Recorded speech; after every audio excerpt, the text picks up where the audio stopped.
Stop. You are not stressed. You are merely operating without a center. That chaotic energy you call stress is the single greatest untapped power source in your life. You've been told to manage it, to reduce it. That is a lie. You don't reduce a furnace, you use the heat. This audiobook will not teach you to relax. It will teach you to alchemize. You will learn the 5 radical shifts that turn the crushing weight of pressure into a steady, unshakable power. Your life does not get easier, you simply become impossible to shake. Listen now. Your center demands it. Chapter 1. The Stress Lie. You are not a victim. Stop for a moment. Take a breath. Now, listen closely. This is the first hardest truth you will hear today. The stress you feel is a lie. It is a lie you tell yourself. It is a lie the world wants you to believe. They want you to think you are a victim. They want you to blame the deadline, the client, the traffic, the boss. They want you to outsource your inner state to an external condition. Stop it. You are not a victim of your circumstance. You are a victim of your own untrained response. That's the key. Stress is not a punishment. It is not an unavoidable cosmic reaction to a busy Monday. Stress is not an event. It's an interpretation. You read that right. Stress is not an event. It is an interpretation. Think about 2 people. They are facing the exact same financial loss. The market crashed. Their life savings are halved. It is the same external event. But one person crumbles. They descend into panic. They shut down. They become paralyzed by fear. The other person? They see a fire. They see a challenge. They grab their shovel. They start building a new future immediately. The event was identical. The interpretation was everything. One chose paralysis. One chose action. You have a choice. The deadline didn't stress you out. Your interpretation of what the deadline means, your fear of failure, your worry about judgment, that is what produced the stress. The client didn't stress you out. Your interpretation of their demand as an attack on your worth, that is the poison. You don't need their permission to be calm. You don't need the deadline to move. You don't need the client to be nicer. You don't need their permission. It's not about the client's demanding nature. It's about your discipline to remain centered. It's not about the impossible deadline. It's about your discipline to focus on the next single action. We must abolish the language of victimhood from your vocabulary. You must stop saying, "I am stressed." That is a statement of identity. It says, "This condition defines who I am." You are better than that. You are stronger than that. You are not the emotion. You are the observer of the emotion. Your first, non-negotiable step to true transformation is behavioral. It's immediate. You will change your words. Language shapes reality. When the pressure hits, when the old programming tries to take over, when you feel the familiar knot in your stomach, you will stop. You will take a deep, slow breath. And you will change the sentence. You will replace the victim's language. Replace, "I am stressed," with, "I am choosing my center." Replace, "This is too much for me," with, "I have the resources to handle this one step at a time." Replace, "They are making me miserable," with, "I own my peace, and I will not outsource it." The moment you own the choice, the power shifts entirely. It is a subtle shift in language, but it creates a seismic shift in your reality. You pull the power back from the external world and you place it where it belongs, in your hands. This is not easy. This is a practice. Every single time you feel the pull to blame, you must fight it. This is your mental martial art. You must train your response. You must drill this new choice into your very core. Stress is not an event. It's an interpretation. You cannot control the event. But you absolutely, definitively, always can control your interpretation. That's the key. This entire book is built on this bedrock principle. Nothing else we discuss, not time management, not communication, not wealth building, will matter if you remain a willing victim of your own untrained mind. You must understand that the external world is just noise. The internal response is the music, and you are the conductor. Your power is not in resisting the external force.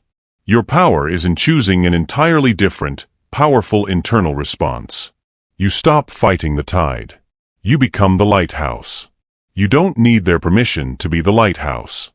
It's not about your weakness. It's about your discipline. The discipline to interpret chaos as an opportunity for stillness. The discipline to interpret pressure as an invitation to focus. You are not broken. You are simply untrained. Today, you start the training. You are not a victim. You are the decider. You are the interpreter. You are the conductor. You have a choice. Master this one principle, that your reaction is a choice, not a consequence, and you master your fear. Now, let's talk about the true currency of your life. Chapter 2. Kill the what if. The immediate present is the only leverage. You mastered the first lesson. You understand that stress is an interpretation. Good. Now, we must locate where this false interpretation lives. It lives in the future. It lives in the past. It lives everywhere except right here, right now. Think about it. When are you truly stressed? You are stressed when you dwell on the meeting that went wrong last week. That is regret. It is a useless emotion. It is done. You are stressed when you catastrophize the presentation you have next month. That is fear. It is a useless projection. It does not exist yet. The present moment is perfectly calm. Right now, in this second, you are breathing. You are listening. You are safe. The crisis is always in the 5 minutes that have passed or the 5 minutes to come. You are constantly pulling tomorrow's panic into today's action. We must kill the what if. We must execute the future. Your anxiety is simply your mind running a rapid-fire worst-case scenario movie that has not been, and likely will not be, filmed. You are producing panic for a phantom event. Stop it. There is only one truth you need to remember in this chapter. There is only the next step. That's the key. This is not philosophy. This is tactical, high-performance training. Every elite unit, every world-class athlete, every single person who performs under crushing pressure operates with this singular focus. They collapse the entire mission down to the immediate present. Consider the Navy SEAL. The mission is 12 miles of freezing, hostile water. If he stares at the finish line, he breaks. He freezes. The magnitude is too great. So what does he do? He focuses only on the 10 feet in front of him. He focuses only on the next paddle stroke. He does not dwell on the 3 miles he has swum. That is the past. He does not fear the 9 miles remaining. That is the what-if future. He lives only in the 10 feet he is currently occupying. There is only the next step. This focus collapses all future anxiety into immediate, manageable action. You have a choice. You can look at the massive project and let the sheer scale paralyze you. Or you can ask, what is the 10 feet in front of me? Is it opening the file? Is it sending the one email? Is it writing the first paragraph? It's not about finishing the book today. It's about writing the next sentence. It's not about paying off the entire debt. It's about earning the next dollar. You do not need to solve the entire problem. You only need to solve the next piece of the problem. You don't need their permission to be radically present. You don't need the external world to slow down. You need your focus to narrow. It's not about lacking courage. It's about lacking discipline. The discipline of narrowing your field of vision. Look at a world-class surgeon. They are operating on a human heart. The stakes are maximum. The pressure is life and death. Do you think they are worried about the malpractice suit? Do you think they are thinking about what they'll have for dinner? Absolutely not. Their secret is not courage. It is radical focus on the 1-inch incision they are making now. They are a machine of pure, immediate presence. Every nerve, every synapse, is dedicated to the precise action of this second. They know that if they master this second, the next second will take care of itself. You are not performing open-heart surgery, but you must adopt the surgeon's mind. Your work, your life, deserves that level of unwavering commitment to the now. The call to action here is a mental abolition. Stop the review. The moment your mind drifts to a past failure or regret, a stupid thing you said, a chance you missed, you must immediately and verbally say, stop. That is past leverage. It is gone. There is only the next step. Stop the projection. The moment your mind jumps to future panic. What if the presentation fails? What if I lose my job? What if the economy crashes? You must immediately and verbally say, stop. That is future fiction. It does not exist. What is the next step I can take right now? Execute the next step. Immediately follow the mental stop with a physical action. Do not let the thought linger. If the next step is to put on your shoes, put on your shoes. If the next step is to type a subject line, type a subject line. The action kills the paralysis. This is where the discipline lives. This is not about some vague mindfulness exercise. This is about using the present moment as your only source of leverage. The past is a sunk cost. The future is an illusion. The immediate present is the only leverage. You have a choice. Waste today worrying about tomorrow, or use today to execute the action that guarantees a better tomorrow. The former is a victim's game. The latter is a champion's strategy. You don't need their permission to stop the worrying. It's not about the complexity of the task. It's about your discipline to simplify the task down to its simplest, most immediate unit. This focus is the only true currency of a high-performance life. It is the ability to show up 100% for the 1 second you are currently living. If you are thinking about the goal, you are not working on the task. If you are focused on the finish line, you are tripping over the current hurdle. Narrow the focus. Execute the next 10 feet. You have mastered the understanding that you are not a victim of external stress. Now, you must master the mechanics of operating solely in the present. You have killed the what-if. This ability to narrow your focus, to filter out the noise of past and future, requires a rare strength. It requires an intentional, powerful disconnect from the world's constant chatter. Now, we move to the tactical execution of that disconnect. We will focus on the ultimate tool for reclaiming your attention and your time. Chapter 3: The Myth of Balance. Embrace the intensity, then direct it. You have learned to choose your center. You have learned to operate only in the present moment. Now we confront the most corrosive, debilitating lie of the modern professional, the myth of balance. Stop seeking balance. It is a mythical state for the mediocre. Balance is a term created to comfort those who are unwilling to commit. It is the language of dilution. It is the excuse of the comfortable. When you try to balance everything, you commit fully to nothing. You become lukewarm. Success, mastery, and power do not come from a lukewarm, balanced approach. They require intensity. They require concentration. You don't need less pressure. You need a sharper focus. Say it out loud. I don't need less pressure. I need a sharper focus. You are running away from intensity, but intensity is the engine of your transformation. What is a diamond? It is a piece of carbon that refused to crumble under unimaginable pressure.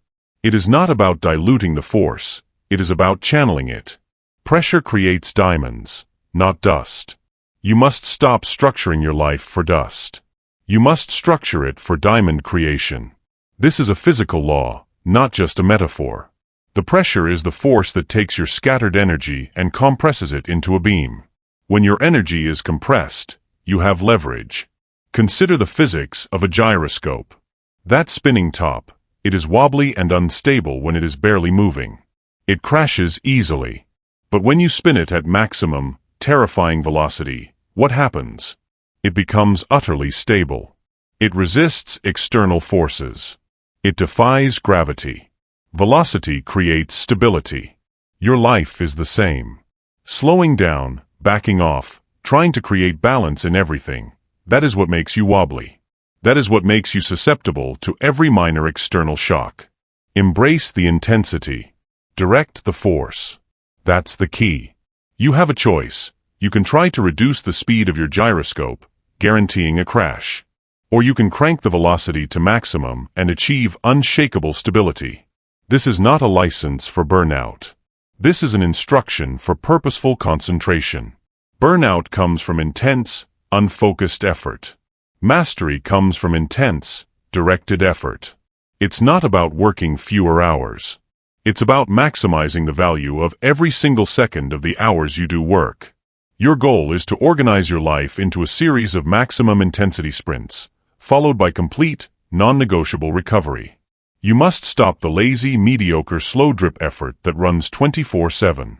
That is what kills your spirit and your performance. Stop the slow drip.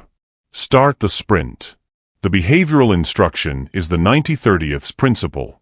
The sprint, 90 minutes when you are working, you are on fire. You eliminate all distractions. The phone is in another room. The email is closed. You are in radical, focused intensity, operating at the gyroscope's maximum speed. You do not check the news. You do not reply to texts. You do not allow interruptions. This is a non-negotiable 90-minute war on distraction. You are directing the pressure into pure output. The stop, 30 minutes when the timer hits 90 minutes. You stop completely. You step away. You do not check the previous work. You do not prepare the next steps. You walk. You hydrate.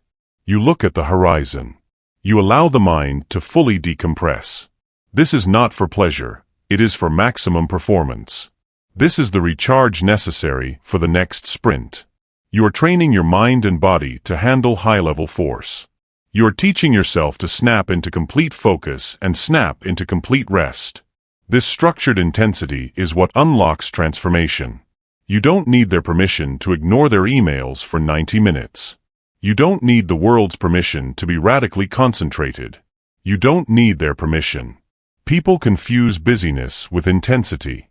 Busyness is scattering your energy. Intensity is concentrating it. The busy person responds to every ping. The intense person only responds on their schedule. It's not about the demands of your schedule. It's about your discipline.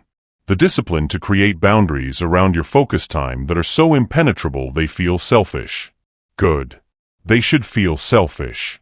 Your focus is your most valuable asset. Protect it ruthlessly.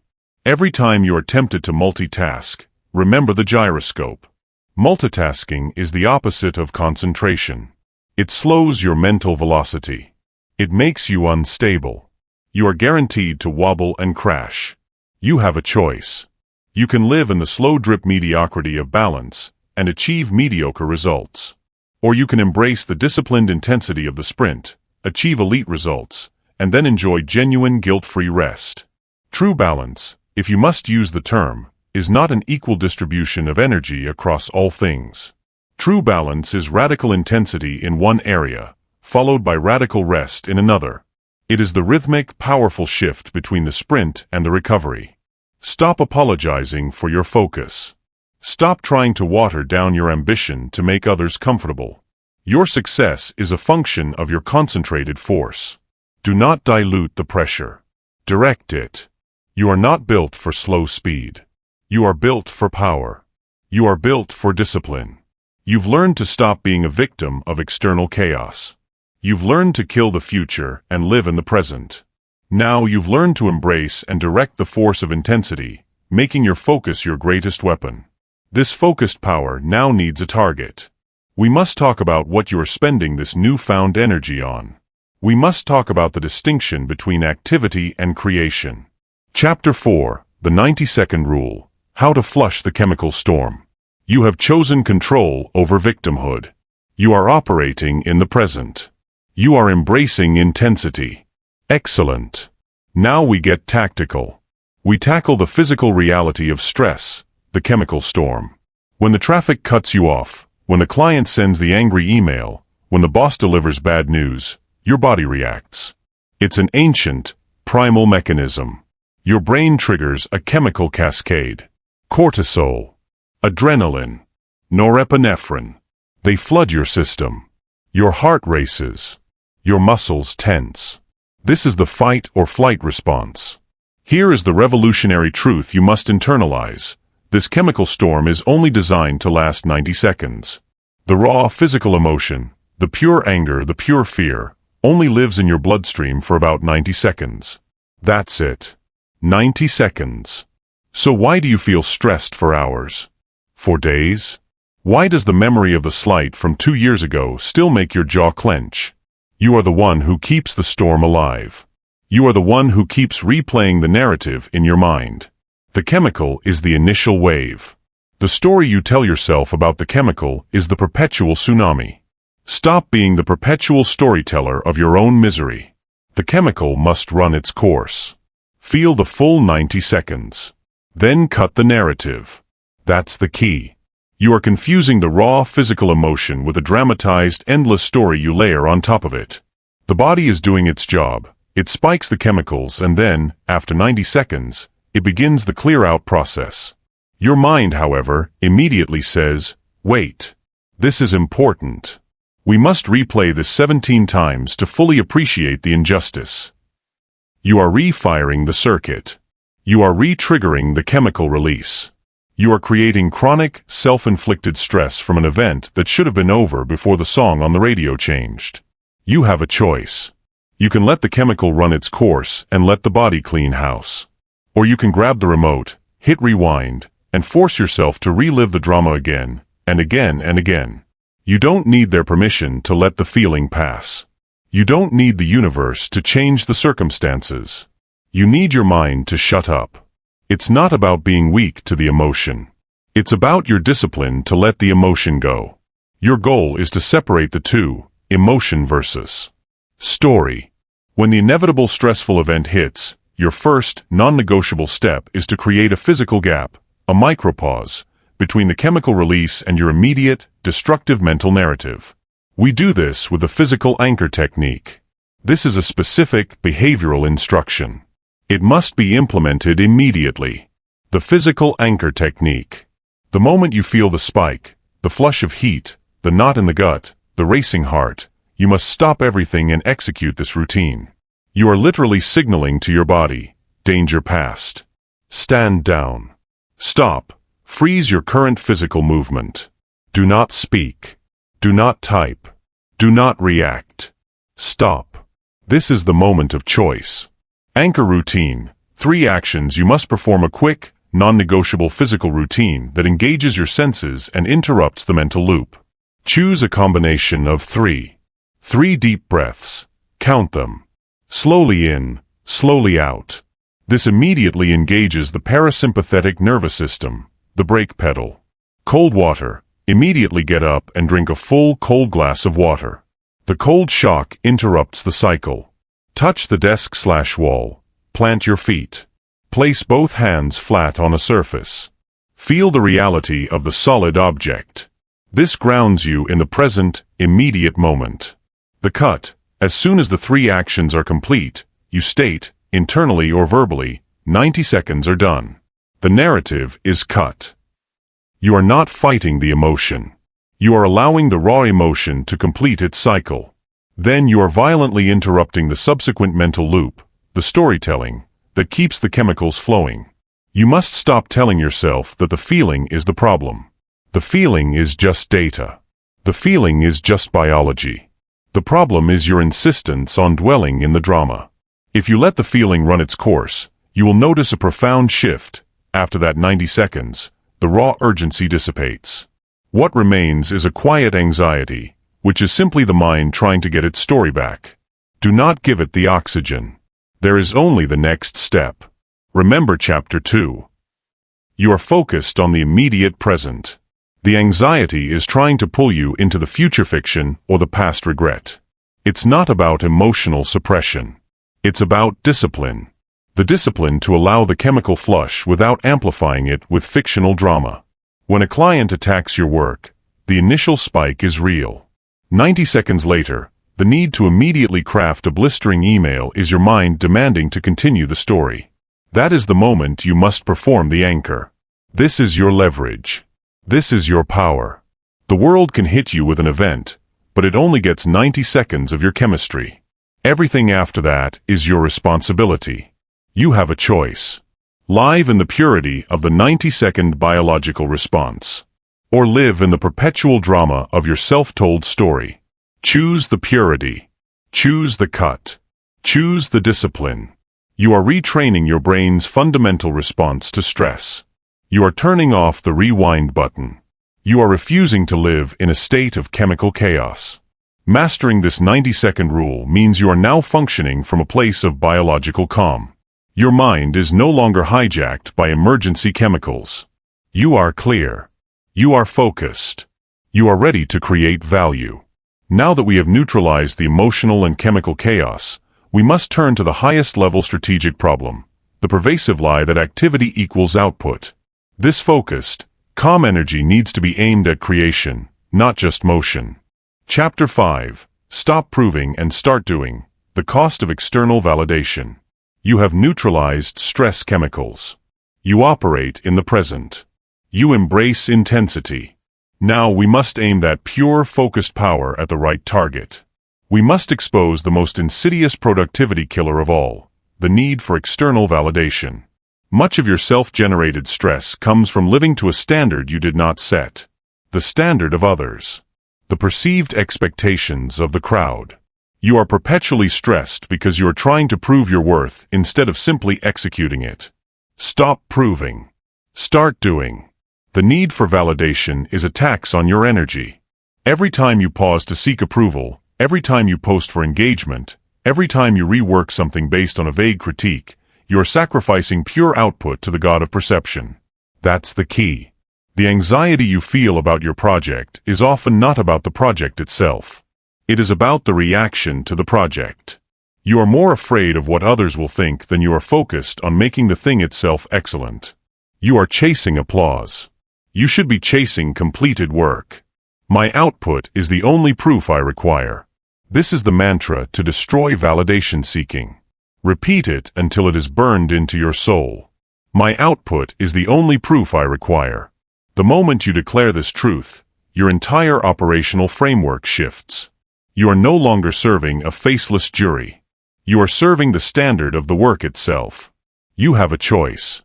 You can live in the frantic, wobbly world of what will they think? Or you can live in the stable, quiet power of this is excellent work, regardless of who sees it. Consider two professionals. First, the frantic entrepreneur. She is obsessed with the launch hype.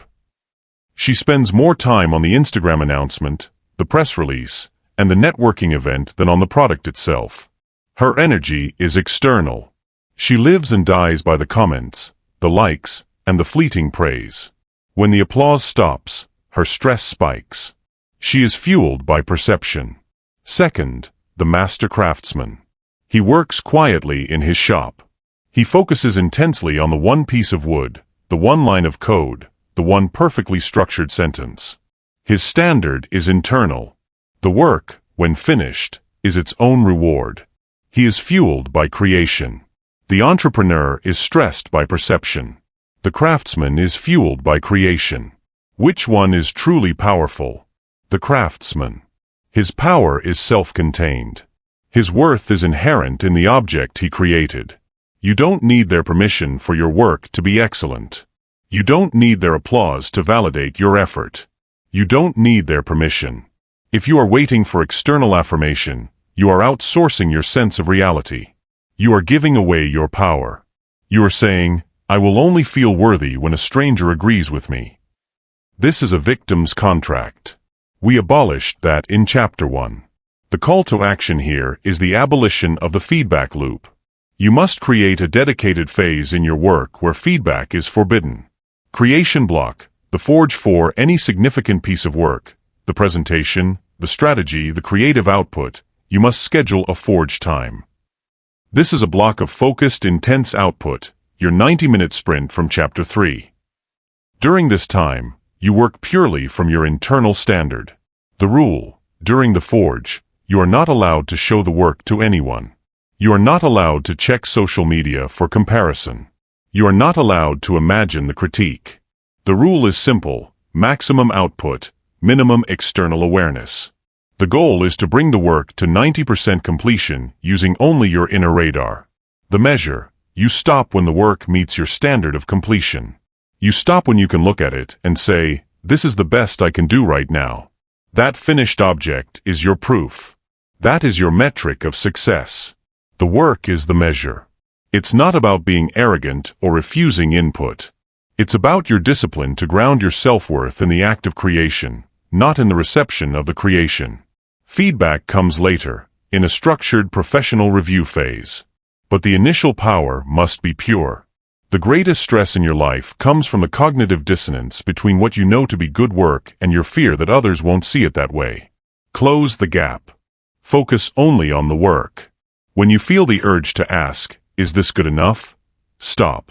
Replace the question with, "Is this complete?" If it is complete, you have succeeded. The rest is noise. Every single second spent worrying about perception is a second stolen from production. This is the true cost of validation seeking. It dilutes your energy. It slows your velocity. Embrace the quiet. Embrace the singular focus. Be the craftsman who is so lost in the excellence of his task that he forgets the world is watching. Your work is your voice. Your output is your proof. Nothing else matters. Nothing else should consume your energy. You have stopped proving your worth and have started executing it. You have reclaimed the power of your creation. Now we must talk about the true strategic battlefield of the modern professional, the place where most people surrender their focused power without a fight. We must talk about meetings and email. Chapter 6. The decisive 20%.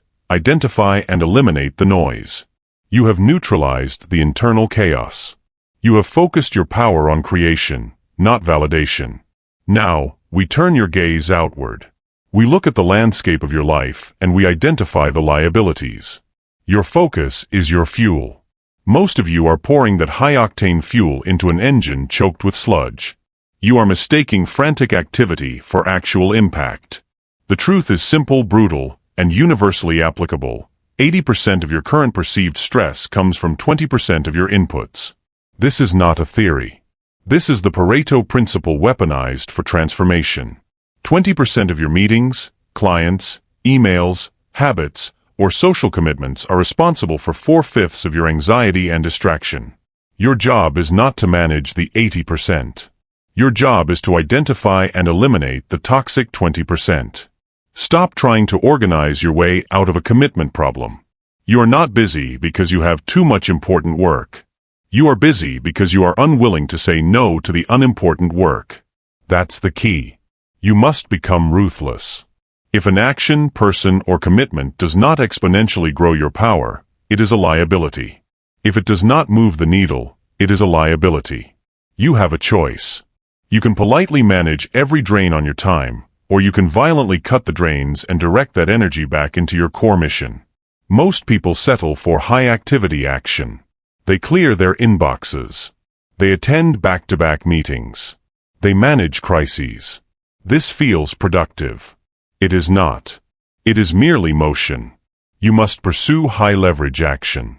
High-leverage action is the 20% that produces 80% of the result. It is the one phone call that lands the massive deal, not the 10 low-value calls you made cleaning up administrative tasks. It is the 2 hours of deep work on your unique creation, not the 2 hours spent scrolling for validation. You don't need their permission to prioritize your high-leverage work. You don't need consensus to protect your creation time. You don't need their permission. Your life is cluttered because you fear conflict. You are afraid to disappoint. You are afraid of being perceived as lazy or difficult. This is a weakness. This is a drain. It's not about lacking time management skills. It's about your discipline to refuse low-leverage obligations.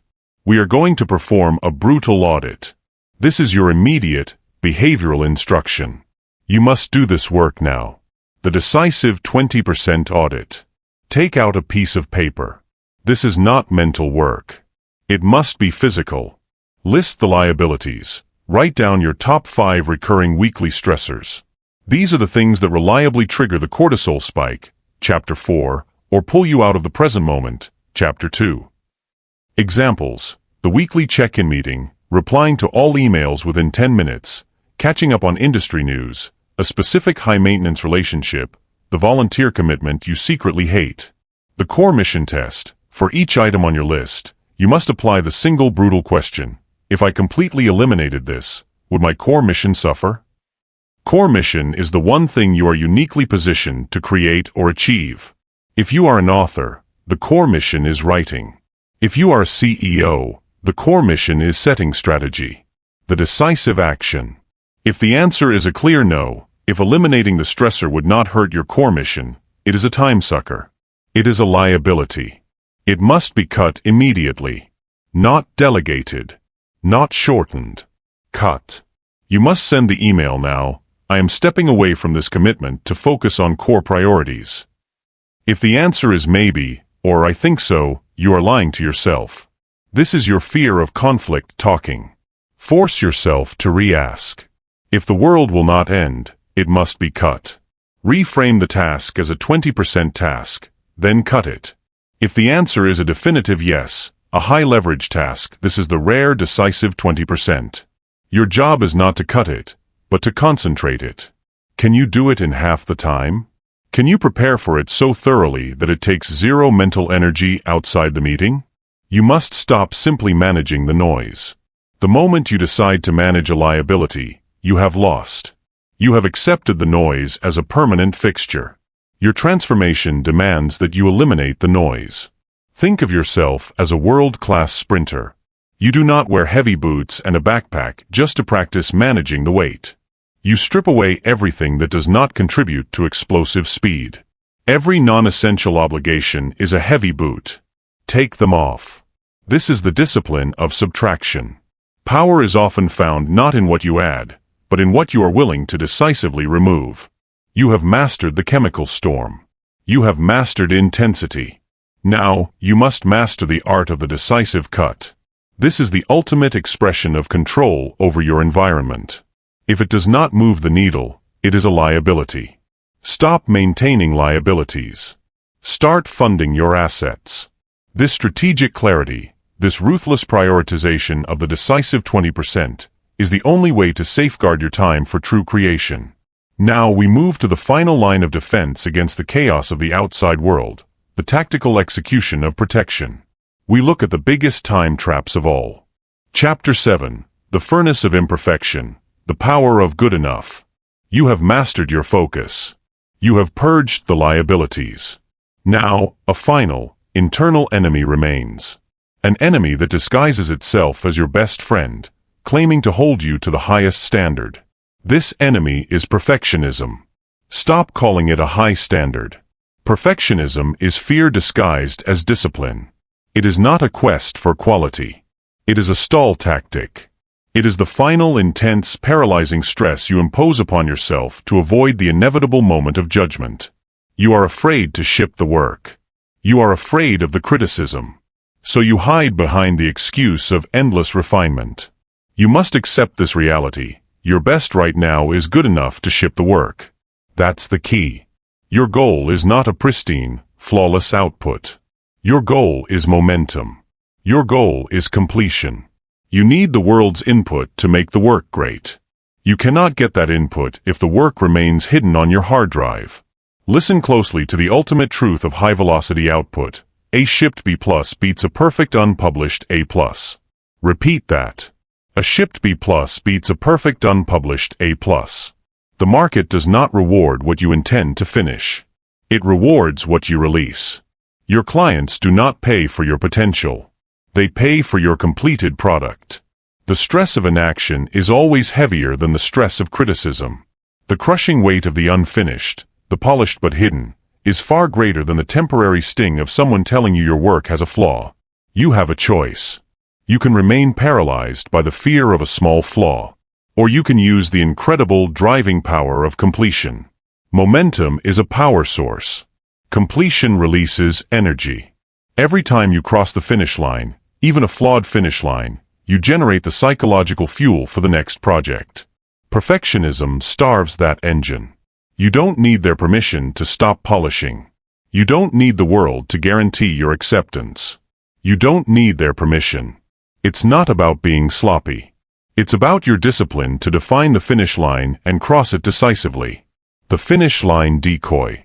Your transformation requires a behavioral shift right now. We must establish a clear rule that overrides the perfectionist's endless loop.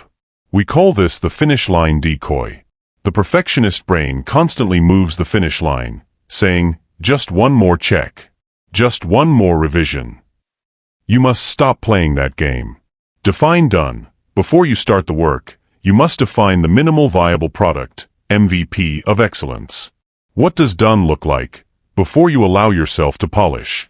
Is it 1,000 words? Is it a complete slide deck outline?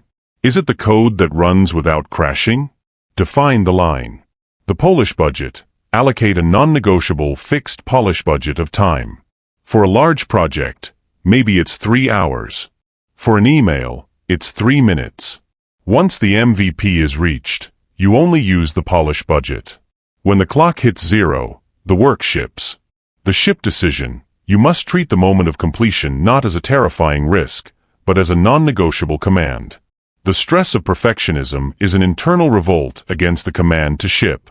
You are overriding the fear mechanism. The moment the polish budget is spent, you hit send, you upload, you release. This is the furnace of imperfection. You are choosing to subject your work, and yourself, to the heat of the real world. That heat is what makes the work stronger, not weaker. Flaws exposed are flaws you can fix in version 2.0. Flaws hidden are simply flaws you are protecting. The greatest masterpieces of all time were not perfect upon release. They were the result of a ruthless editing process, yes, but they were fundamentally released. They entered the market of ideas and evolved. Your work deserves the same chance to live and evolve. Perfectionism is a waste of your most valuable resource, time. Every hour spent refining a presentation from 98% to 99% is an hour that could have been spent launching the next project, signing the next client, or executing the next high-leverage task. Chapter 6. You have a choice. You can be the person with a flawless portfolio of unfinished, hidden work. Or you can be the person with a growing track record of shipped, real-world impact. The latter is powerful. The former is a victim of self-imposed stress. It's not about laziness. It's about your discipline to be decisive. The discipline to declare this is good enough for now, and move on. The world rewards those who finish and release.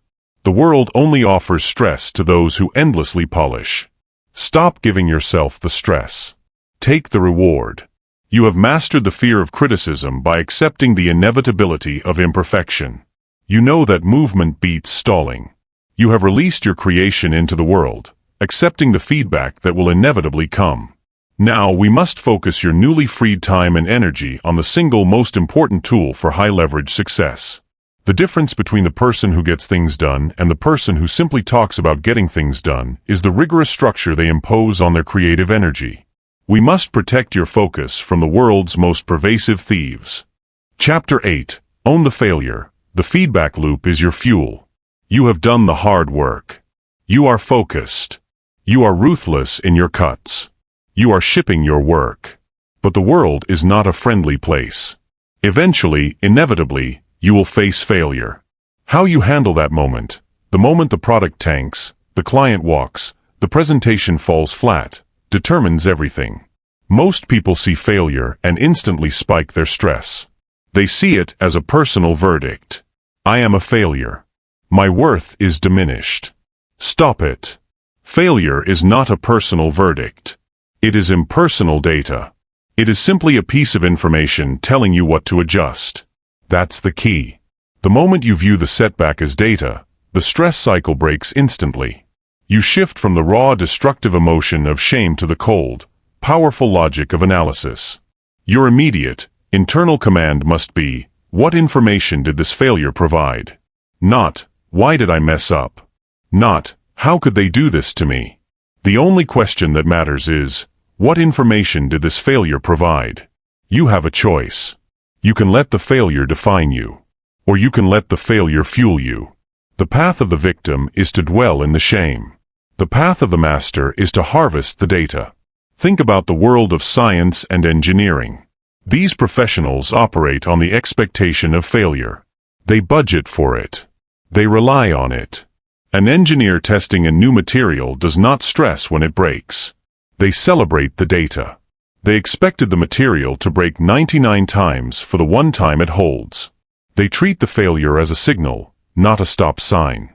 The fact that it broke at 500 pounds of pressure is crucial information. It tells them exactly what to fix next. It tells them which variable to adjust. They do not say, I am a bad engineer because the material failed. They say, the material failed at this variable. Now we know what to change. You must adopt this mindset. Your project, your pitch, your launch, it is an experiment. When the market rejects your work, it is not rejecting you. It is telling you, experiment failed. Hypothesis incorrect. Adjust the variables. You don't need their permission to fail. Failure is a requirement for growth. You don't need the world to protect your ego. You need the world to provide the necessary feedback. You don't need their permission. It's not about having infinite reserves of courage. It's about your discipline to analyze instead of emote. The discipline to see the failure as a data point, not a destiny. The immediate 3-step failure harvest. This is the behavioral instruction for transformation. The moment of a genuine setback must trigger this routine. This prevents the chemical storm, Chapter 4, from reigniting. Stop the emotion. 90 seconds. Execute your 90-second rule from Chapter 4. Allow the initial sting of disappointment to run its biological course. Do not attach a story to it yet. Breathe. Use your physical anchor. The information harvest. Immediately open a blank document or grab a pen. Force yourself to write down the answers to 2 questions. Do not write about how you feel. Write only facts. Question A. What were the variables? List every factor that contributed to the outcome. Example, Variable 1, pitch deck too long. Variable 2, targeted the wrong audience. Variable 3, price point too high. Question B, what is the new experiment? Based on the data from question A, define the single, most critical adjustment. Example, new experiment, shorten the deck by 50% and repitch to a more specific niche. Execute the next step. Immediately follow this analysis with a commitment to one action from the new experiment. Remember, there is only the next step, Chapter 2. Open the deck. Write the first new sentence. Send the scheduling email. Action kills the paralysis of failure. This process is the feedback loop as fuel. You are not allowing the failure to be a period at the end of a sentence. You are forcing it to be a comma that leads directly to the next, informed action. You are training yourself to be a high-performance system that requires data, even painful data, to calibrate and improve. You are making your progress non-negotiable. The highest performers in the world are not the ones who never fail. They are the ones who fail the fastest, learn the quickest, and iterate without shame or stress. They treat failure as the necessary tuition fee for mastery. You have a choice. You can hide your work to prevent failure, Chapter 7, and remain paralyzed. Or you can ship it, fail quickly, harvest the data, and guarantee your inevitable success through iteration. It's not about your talent. It's about your discipline to stay in the game after a punch to the gut. The discipline to convert every setback into a strategic advantage. Own the failure. It is yours. It is your data. It is your fuel. You have mastered the art of extracting pure value from setback and converting it into momentum. This is the single most effective way to eliminate the stress of uncertainty. Now we must apply this mindset to the most persistent distraction in your professional life, the relentless demand for your immediate attention. We must talk about the true currency of the digital age, focused, deep, and protected time. Chapter 9, the 1 in, 5 out principle, energy is currency. You have learned to control your mind. You have learned to harvest failure. You are building momentum. Excellent. But none of this matters if you run out of fuel.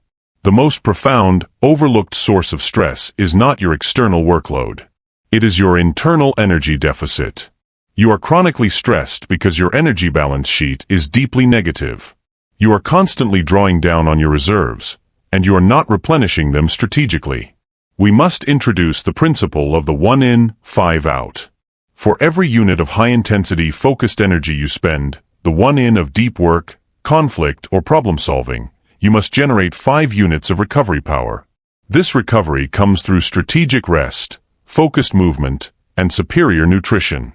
This is not optional. This is not soft science. This is a law of performance physics. Your rest is your power. It is not your reward.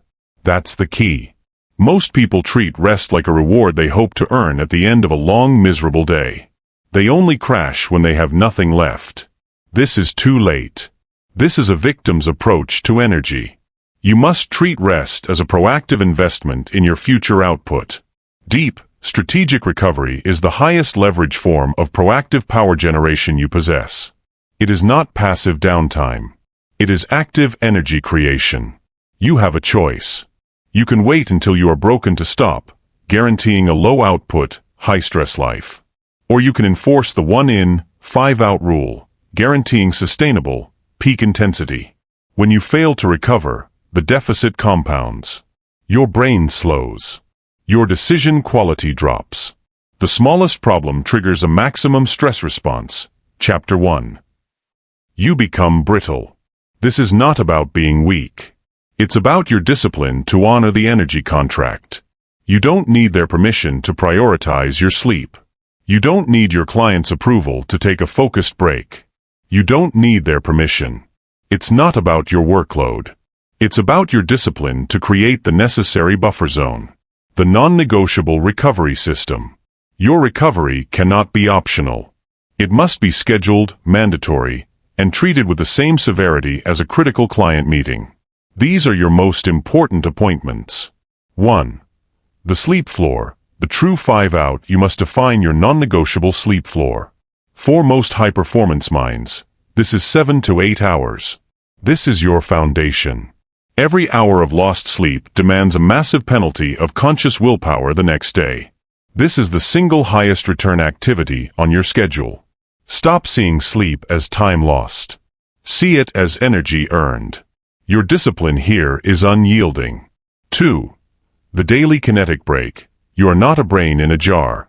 Movement is the pump that clears the chemical residue of stress, Chapter 4, and reoxygenates your mind. Your discipline requires a minimum of 30 minutes of intentional heart rate elevating movement daily. No excuses. This is not about aesthetics. This is about stress management and cognitive repair. 3. The Sabbath of attention. You must schedule a 24-hour period weekly, a true digital shutdown. No email, no professional texts, no consumption of industry news. The intense sprints, Chapter 3, require a complete system reboot. This is the ultimate expression of the 5 out principle. You are forcing the deep recovery necessary for the next intense week. This is an investment. Do not negotiate with your phone. The moment you feel the intense workload pulling at you, you must stop and ask, what is my recovery commitment for this output? If you are working a high-intensity sprint, you must immediately book a counterbalancing recovery appointment. That 90-minute sprint of creation, Chapter 3, might require 45 minutes of complete physical disconnection afterward, a walk, a non-digital activity, a profound silence. That is the 1 in 5 out math in action. You are the only person who can decide what your energy is worth. When you neglect recovery, you are effectively declaring that your energy is cheap, disposable, and infinite. It is not. It is finite. It is the true currency of your life. This entire framework, from neutralizing stress to shipping imperfect work, is designed to free up energy. If you free it up and immediately pour it back into more low-leverage activity, you have learned nothing. The discipline here is to respect the rhythm. The sprint demands the rest. The intensity requires the silence. The 5 out protects the 1 in. You have a choice. You can live in a perpetual state of stress debt, owing energy to your body and mind. Or you can build an energy surplus that allows you to absorb external shocks and maintain peak performance. It's not about being less ambitious. It's about your discipline to fuel that ambition with sustainable, superior energy. By adopting the 1 in, 5 out principle, you are guaranteeing that you will have the mental stamina for the challenges to come. You are building a powerful, resilient foundation. You have now established the internal discipline to manage stress, failure, and energy. We have laid the foundation of the unyielding mindset. Now we move to the final, most advanced challenge, the strategic protection of your time and focus from the external world's most aggressive thieves. Chapter 10. The Unshakable Center. your default power state. This is it. The final consolidation. You have dismantled the lie of external stress. You have built a framework of unyielding personal discipline. You are no longer the person who started this audiobook. You are no longer managing stress. You are not fighting chaos. You are doing something far more powerful. You are simply operating from your center. The ultimate transformation is the realization that your default setting can be steady power. You don't need to chase calm. You need to inhabit it. That's the key.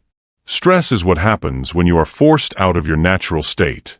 Power is what happens when you relentlessly return to it. We have spent the last 9 chapters building the roads back to your core. Now, you must drive them without thinking. You must stop thinking about the 9 previous principles. Stop running a mental checklist. The knowledge is worthless. Only the unyielding, repetitive execution makes your power permanent. You are not handling stress. You are operating from your center. This is your new identity. This is your final shift. Think of an elite martial artist. They don't pause mid-fight to remember the manual. They don't take a timeout to review the chemical reaction in their blood. Their training has made the correct response unconscious. The action flows from the center. It is automatic. It is discipline internalized. Your job is to make your power automatic. The 9 principles consolidated. Let's review the 9 pillars we built. They are not separate tools. They are a single, unyielding defense system. Stop being the victim. You are not handling stress. You are choosing your interpretation. The external world is noise. Your internal response is the signal. You have a choice. Kill the what if. You are not worrying about the future. You are executing the next step in the immediate present. Embrace intensity. You are not seeking balance. You are generating velocity through focused, intense sprints followed by immediate, deep recovery. Flush the chemical storm. You are not amplifying drama. You are allowing the raw 90-second emotion to pass, and you are cutting the destructive narrative. Stop proving and start doing. You are not seeking validation. Your output is the only proof you require. You are serving the work, not the crowd. The decisive 20%. You are not busy. You are eliminating the liabilities and relentlessly focusing your energy on the actions that move the needle. The furnace of imperfection. You are not hiding behind polishing. You are shipping the B+ work to gain the momentum of completion. Own the failure. You are not paralyzed by shame. You are harvesting the data from every setback and using it as fuel for the next experiment. The 1 in, 5 out. You are not running on fumes. Your rest is your power, and you strategically invest in your energy surplus. This entire system must merge into one fluid action, operation from center. When the crisis hits, the old you would search for a coping mechanism. The new you simply executes the system. The shock hits the shield and is instantly routed into the next powerful action. You don't need their permission to be steady. You don't need the world to become quiet for you to find peace. You don't need their permission. It's not about your sensitivity. It's about your discipline to maintain the integrity of the system. The final challenge, the unyielding center. The challenge now is to stop thinking about the principles and simply act them out. You must transition from conscious effort to unconscious competence. How? Through relentless, deliberate execution of the 5 core behavioral shifts. Shift 1, the interpretation shift. The instant a stressor appears, your first mental thought must be, interpretation is a choice. This is your internal reset button. Shift 2, the action shift. When pressure mounts, your eyes must go immediately to the next smallest action. If you feel the pull toward panic, stop and ask, what is the one email? The one sentence? This collapses the pressure. Shift 3, the boundary shift. When a low-leverage request or interruption appears, your default answer is no. You do not manage the interruption, you cut it. You only negotiate high-leverage engagements. Shift 4, the recovery shift. When you complete a high-intensity sprint, you stop. You do not check your email. You do not reward yourself with distraction. You immediately execute the mandated recovery. Rest is mandatory. Shift 5. The data shift. When a negative outcome occurs, you force the question, what is the data? You do not allow the question, why am I worthless? You immediately move to harvest mode. This is the cycle.